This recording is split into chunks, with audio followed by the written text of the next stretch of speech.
Hola, ¿qué tal amigos? Bienvenidos a esta cápsula acerca del análisis del género literario.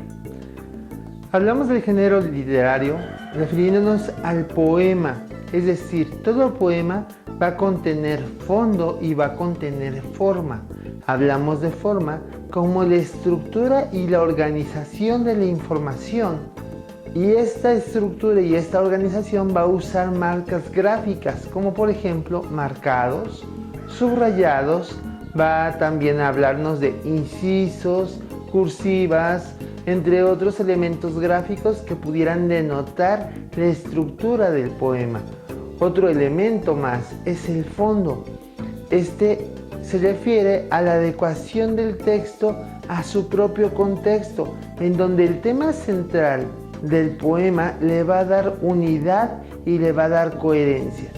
Dentro del análisis del género literario podemos encontrar tres tipos. El primero de ellos tiene que ver con el análisis morfosintáctico. El segundo habla del análisis léxico-semántico y el tercer análisis fonofonológico. Vamos a ver el primero de ellos.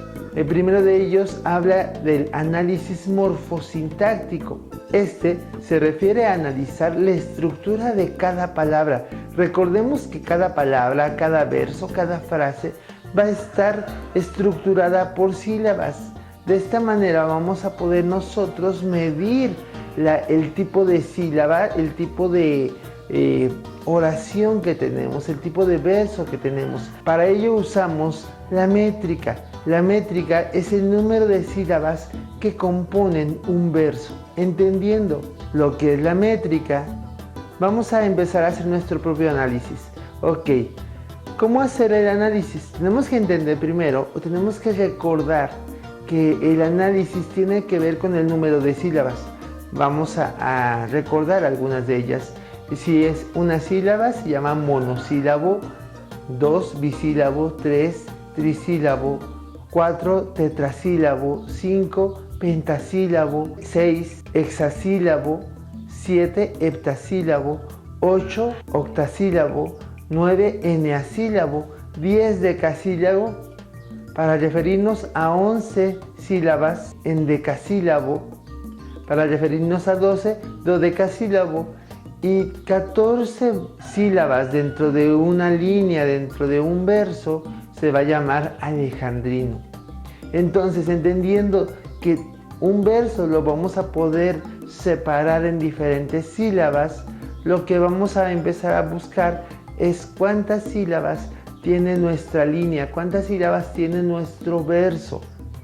De ahí que vamos a encontrar diferentes tipos de versos de acuerdo a la última palabra.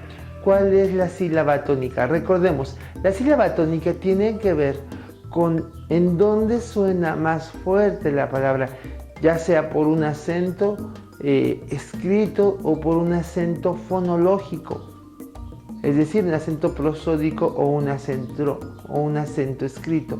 De ahí que dependiendo en dónde esté ubicada la sílaba tónica de la última palabra del verso, es como nosotros vamos a saber si es aguda, grave o esdrújula, si es el tipo de verso aguda, grave o esdrújula, y eso va a modificar definitivamente nuestro tipo de verso.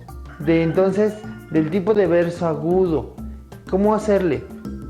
Si la última palabra lleva el acento en la última sílaba, la suma de las sílabas será el total más 1.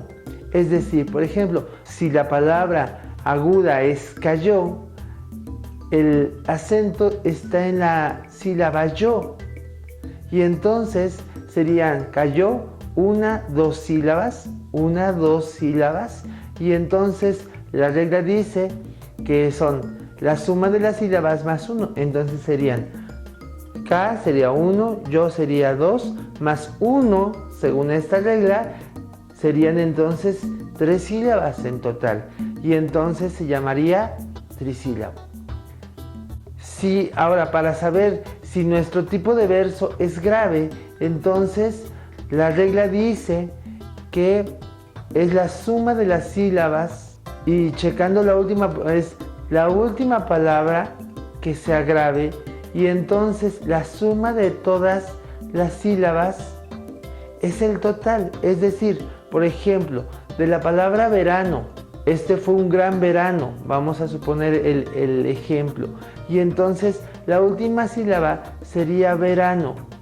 Si nuestra última palabra sería verano, entonces ahí son 1, 2, 3.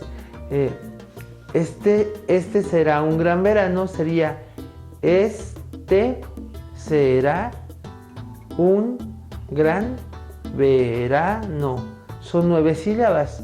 Entonces, dice que la suma de las sílabas no se le suma más ni una menos, es el total, y entonces sería un eneasílabo, sería un eneasílabo. Ok, ahora vamos al tipo de verso esdrújula. Recordemos que para saber qué palabra es esdrújula, es la penúltima sílaba, la sílaba fuerte. Entonces, para la regla de la esdrújula dice que la antepenúltima sílaba acentuada más la suma de todas las sílabas menos 1. Por ejemplo, cantaron los pájaros. Vamos a contar. Cantaron los pájaros. Son 7 sílabas. En términos métricos, en términos de conteo normal. Pero como la última palabra es esdrújula, entonces serían 7, que es la suma total, menos 1. Entonces serían 6 sílabas en este caso. Y entonces estamos hablando de un hexasílabo. Entonces en el análisis tendríamos que decir que es un verso esdrújulo o esdrújula, un verso esdrújula hexasílabo. Ok, espero te haya servido esta pequeña explicación acerca del análisis morfosintáctico. Que tengas excelente día. Muchas gracias.